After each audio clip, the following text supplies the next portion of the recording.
AI gets something wrong. Here's what happens next, and it's the reason AI gets better at all.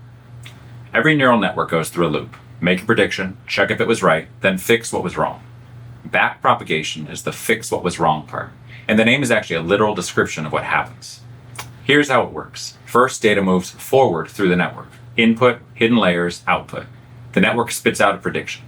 Then it checks, how wrong was that? The gap between the prediction and the right answer is called the error.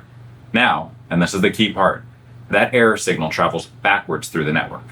Back through the output layer, back through the hidden layers, all the way back to the start. As it moves back, every neuron that contributed to the mistake gets its weight nudged slightly. Not a big change, just a small correction. Think of a coach reviewing some game tape after a loss. They go back through every play, tell each player exactly what to fix. You were out of position, you hesitated, you were perfect, keep it up. Then the team plays again, and again, millions of times. Each rep, smaller and smaller errors. That's backpropagation. Forward pass, check the error, backward pass to adjust. Repeat till the network actually knows what it's doing. No equations required. Just a loop that never stops correcting itself. Follow for the next one. We're going deep. Literally. Next video, what makes deep learning deep? Drop your questions in the comments. This has been Daniel with Cadmus Lab, and thank you for tuning in for our AI Zero to Hero series. Have a great one.